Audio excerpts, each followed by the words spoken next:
We've got Adrian in Orlando. Hi, this is Adrian. Hey, how are you? Pretty good. Thanks for calling and waiting. Oh, thank you. No problem. I know that you, Matt, really dislike when people say that they think trees prove God. So I wanted to tell you how trees made me become an atheist. All right, go for it. I had a friend that at the time I was sort of a super agnostic, the ones that say you can't possibly know, and kind of a pantheist. And a friend asked me if I thought trees had souls. So I thought about what a soul was, memories and emotions and moral judgments and all that good stuff. And I realized that I already knew that all of that was functions of the brain. And if you alter brain chemistry or brain structure, you change that part of the person's personality. And so trees couldn't have souls because they don't have brain, and so it didn't make any sense for humans to have souls if their brains disintegrate after death. And that's kind of when I stopped believing anything spiritual. I never attached a soul to a brain. In my perspective, when I still believed in a sort of a life force, something rather similar to what the Jedi believe in. I think that was actually my religion for about 15 years or so. I envisioned that heaven that's occupied only by human beings is going to be a very boring place. It wasn't realistic, even from a theistic perspective. From my perspective, it always has been that if humans have a soul, then so does grass, and so do hamsters, and so does green algae. Well, for me, it was everything that's associated with the soul usually has to do with parts of the personality. Because if none of your personality goes on after death, then what's the point of your soul living? It's just nothing. Yeah, and somebody raised a point in email the other day, which reminded me of a discussion that we'd had before. And I'll go ahead and let you go on this, but thanks a lot for calling, Adrian. Okay, thank you. For the theists out there, the Christians in particular, who think that they're going to go to heaven when they die. If you have family members or children and loved ones who don't believe as you do, and you are convinced that they are then going to spend eternity or perhaps some really long time in hell, what's it going to be like for you in heaven? Because to me, what defines an individual is everything about them, their hopes, their desires, their dreams, their passions, etc. And if I am a parent and my child is in hell, I think I'm going to be sad about that. But if you're not supposed to be sad in heaven, and then are you in heaven? I mean, if you're in heaven and this God creature has made you forget about your past life, well, then you're not you anymore. If they can, in this life, believe mutually exclusive things, and somehow reconcile that, then I'm sure that there's some sort of super drug that gets administered when you're in heaven such that those realities are put out of your mind. But even if we didn't have a hell to worry about for our loved ones, if we're only looking at heaven and what heaven is, I think I've seen it in an old episode of Twilight Zone that dealt with a little boy named Anthony Fremont who had the ability to wish people into the cornfield and turn them into unspeakable things. And just imagine being trapped in a house with a being that petty, vengeful, jealous, wrathful, vindictive in the extreme, and he knows what you're thinking. And you're there for eternity. Eventually, you're going to think something wrong. This is the perspective that heaven has always presented to me, being trapped with an inescapable tyrant. Yeah.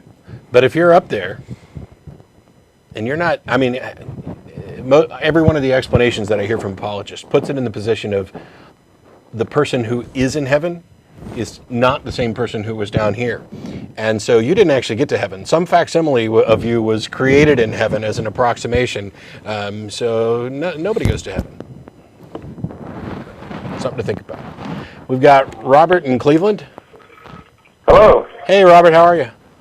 Hey, pretty good. I just wanted to address some of the things you said about the Old Testament. Okay. I've actually been having a number of arguments with my theist friends about this. I do think it is immoral, but I wanted to maybe point out that you're being a little unfair. About what? Well, the treatment of Please say women who are slavery. taken captive.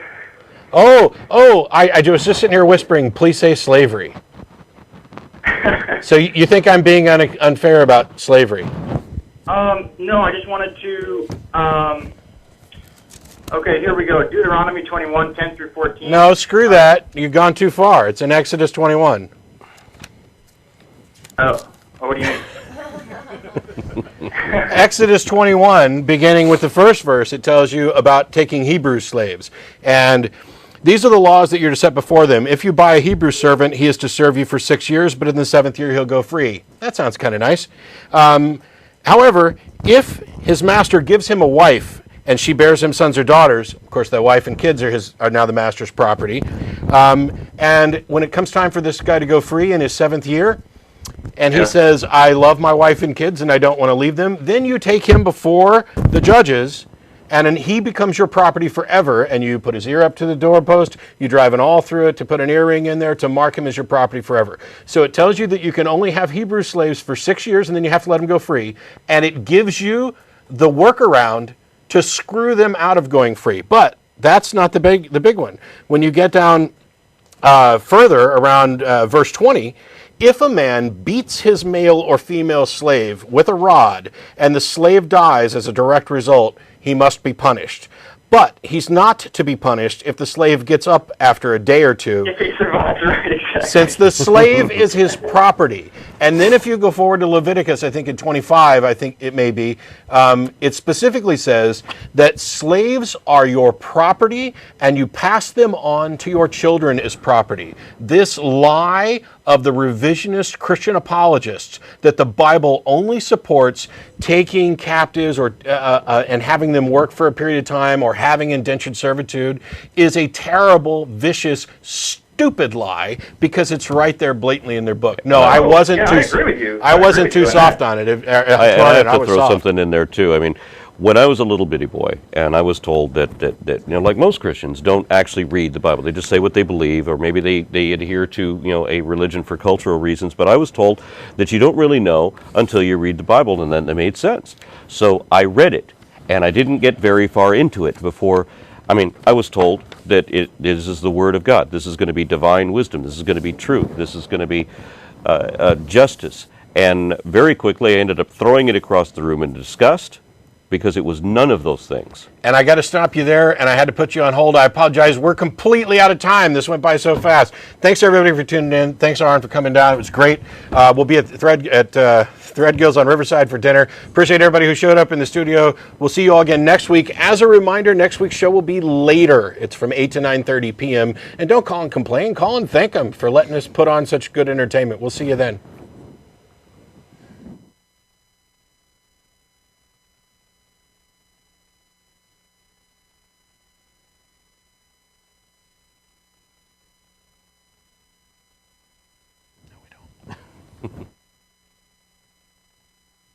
We are off the air at the 58.